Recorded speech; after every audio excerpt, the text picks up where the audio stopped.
కొట్టాలత్తయ్య? మీ చిన్న కొడులు మీ కొడుకుని పట్టుకుని ఏం మాట్లాడిందో విన్నారు కదా. నేనంటే బయట నుంచి వచ్చిన దాన్ని, బయట దాన్ని పరాయి దాన్ని కాబట్టి లావుగా ఉన్నావు, అలా ఉన్నావు, ఇలా ఉన్నావు అని చెప్పి మీ కొడుకు కామెంట్ చేస్తారు, మీరు కామెంట్ చేస్తారు, ఆనందపడతారు.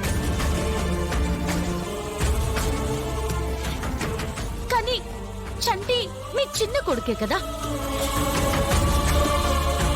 పరాయి వాడు కాదు కదా.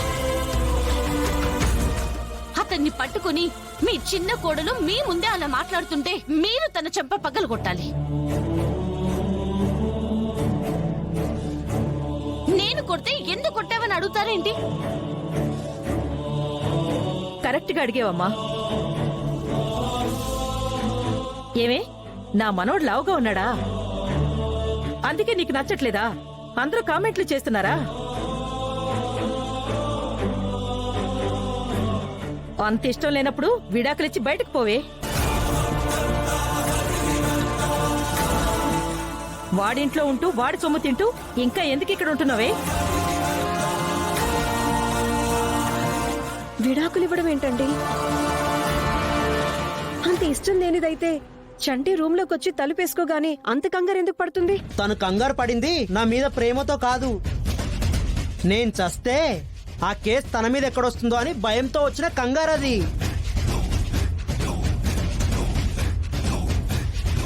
చూడక్షిత, నువ్వు ఇంట్లో ఎలా అయినా ఉండు, ఎవరితో ఎలాగైనా మాట్లాడు, కానీ మా తమ్ముడి విషయంలో వాడిని హర్ట్ చేసేలా మాట్లాడితే మాత్రం ఇక్కడెవరూ సహించరు.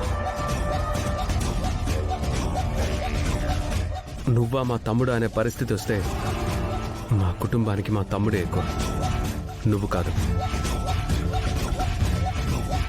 చంటి నిన్నెంతగా ప్రేమిస్తున్నాడో నాకు తెలుసు, కానీ అదెందుకు నీకు అర్థం కావట్లేదో నాకైతే తెలియట్లేదు.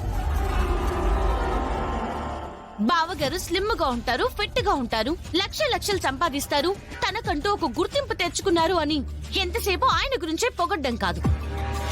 పెళ్ళైన ఆడది తెలుసుకోవాల్సింది నా భర్త స్లిమ్ గా ఉన్నాడా, ఎన్ని లక్షలు సంపాదిస్తాడని కాదు, నాతో ఎంత ప్రేమగా ఉన్నారు, నేనంటే ఆయనకెంత ఇష్టం ఉందని చూసుకోవాలి.